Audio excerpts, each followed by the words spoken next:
যে ইবাদত কষ্টে হয় সেই ইবাদতের মান বাড়ে, যে ইবাদতের পিছনে যত বেশি কষ্ট সেই ইবাদতের মান তত বেশি। আচ্ছা বলেন তো, আপনি ভিডিও ই করতেছেন কেন? রেকর্ড করা তো ঠিক না আপনার জন্য।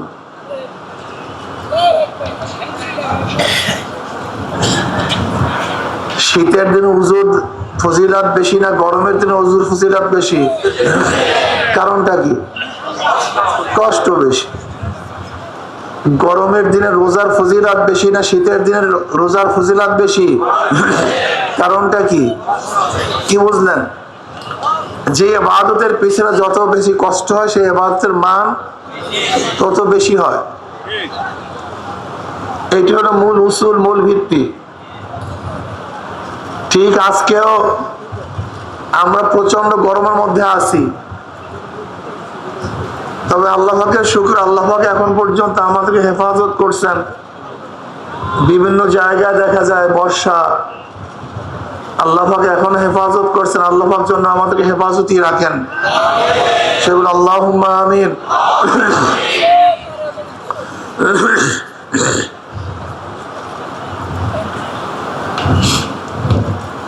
চরমোনাই ময়দানে আমরা আসছি কি পাওয়ার জন্য? কথা বলেন না কেন? একমাত্র মাওলাকে পাওয়ার জন্য, অন্য কোনো উদ্দেশ্যে না। একমাত্র আল্লাহকে পাওয়ার জন্য এখানে আসছি। আল্লাহ জিনা জাহাদু ফিনা লানাহদিয়ান্নাহুম সুবুলানা ওয়া ইন্নাল্লাহা লামাআল মুহসিনিন।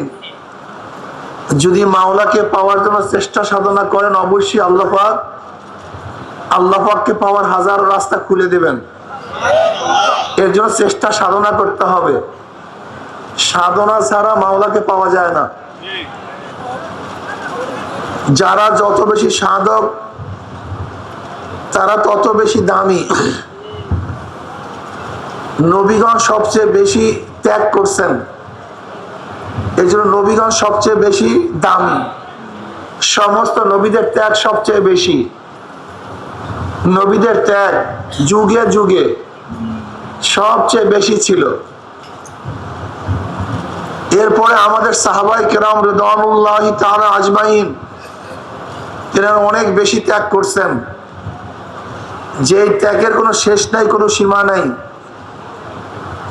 السابقون الأولون من المهاجرين والأنصار والذين اتبعوهم إحسانا। যারা মুহাজির, সাবেক মুহাজির, প্রথম যারা হিজরত করছে, প্রথম যারা আনসার, তাদের ফজিলত সবচেয়ে বেশি, তারা সবচেয়ে বেশি ত্যাগী ছিলেন।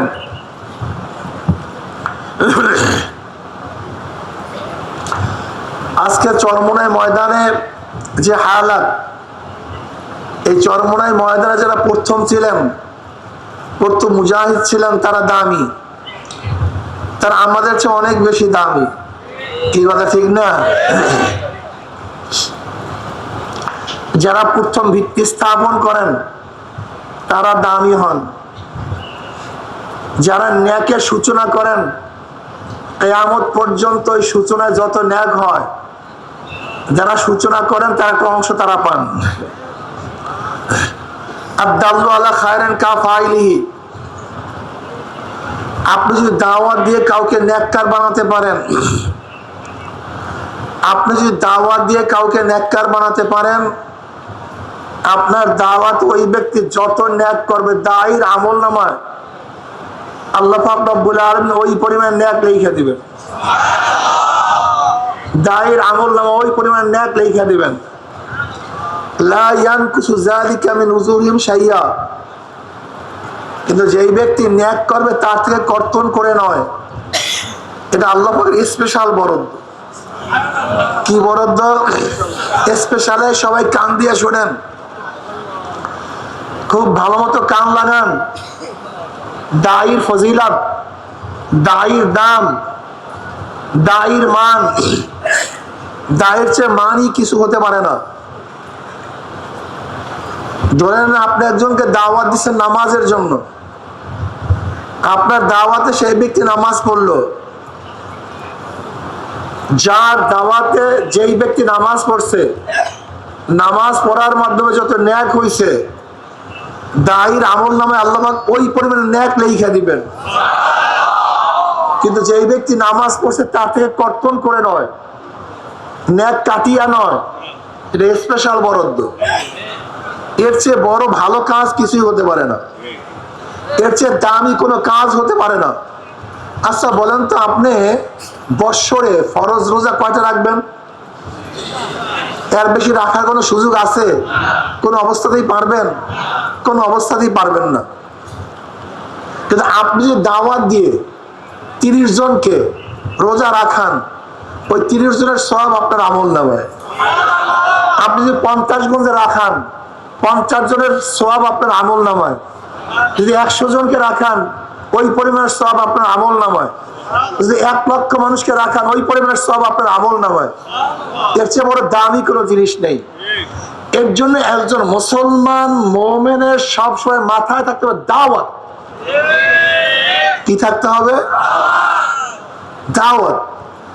আচ্ছা, এইমাত্র আমি যে ফজিলত বয়ান করছি, যে আমার মাথার মধ্যে একবার ঢুকে যে আমি যদি কাউকে দাওয়াত দেওয়ার কারণে সে ইবাদত শুরু করে, নেকের কাজ করা শুরু করে, আর তার নেক হুবহু আল্লাহ পাক ওই পরিমাণ আমার আমল নামায় লিখে দিবেন, তাই বলেন তো কাজের স্প্রিয়া কেমন হয়?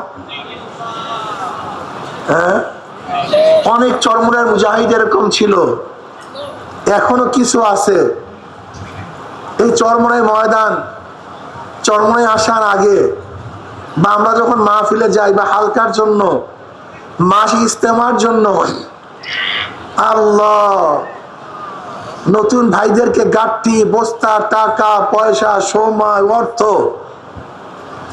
গরুর খাবার, এই কত কিছু দিয়ে চরমনায় নিয়ে আস। কেন নিয়ে আসে? একমাত্র আল্লাহ তুমি তাকে হেদায়েত দিয়া দাও, আল্লাহ তুমি তাকে হেদায়েত দিয়া দাও। ওই আশা, আমার চেষ্টার মাধ্যমে, আমার সাধনার মাধ্যমে আল্লাহ যদি এই ব্যক্তিকে হেদায়েত দেয়, তাহলে ওই ব্যক্তি যত ন্যাক করবে, ওই পরিমাণে ন্যাক আমার আমল নামায় মাওলাই লিখে দেবে।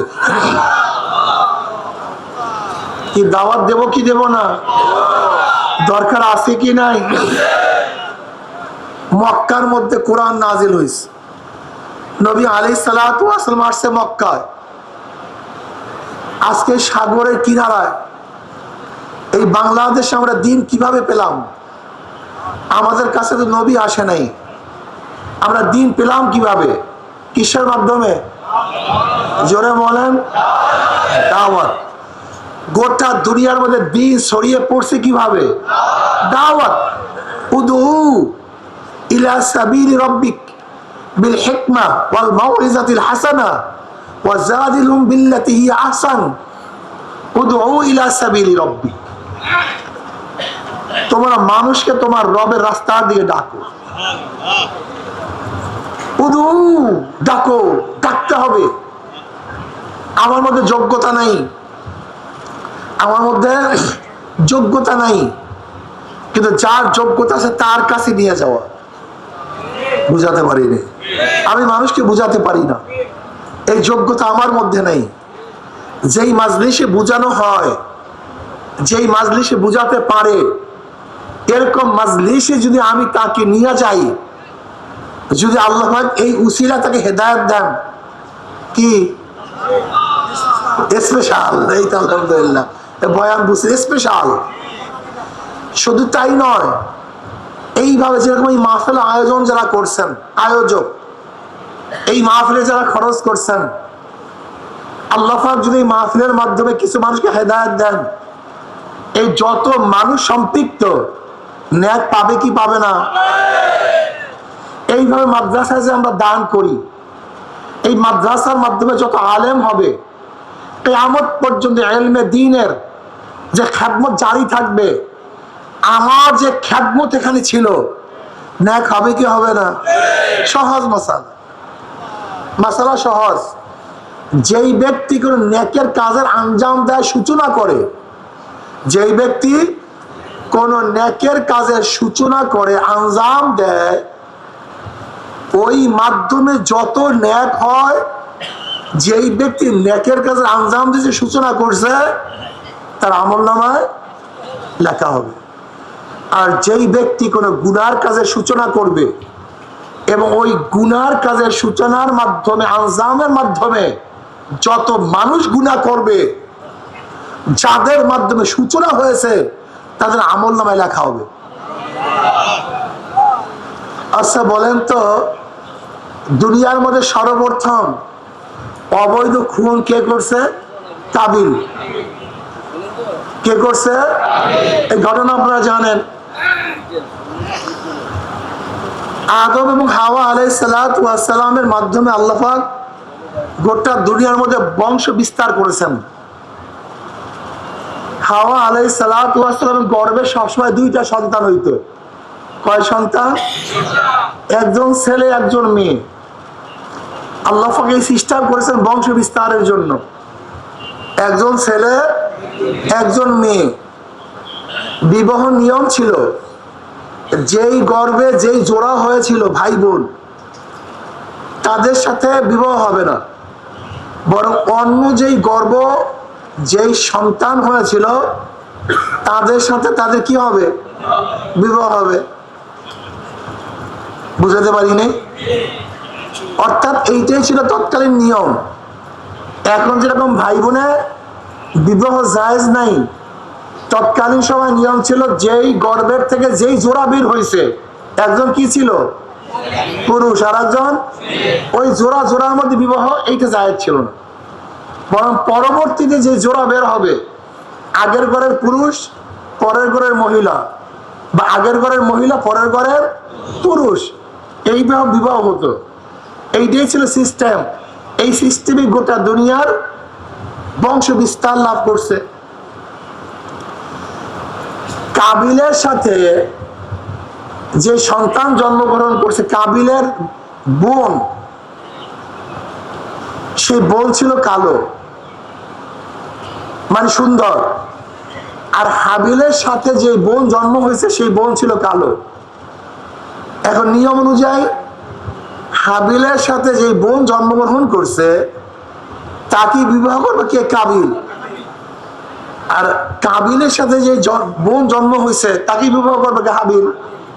এমনিতে উসুল এই নিয়মের মধ্যে সুন্দরী মেয়ে পড়ছে কার ভাগে? হাবিলের ভাগে।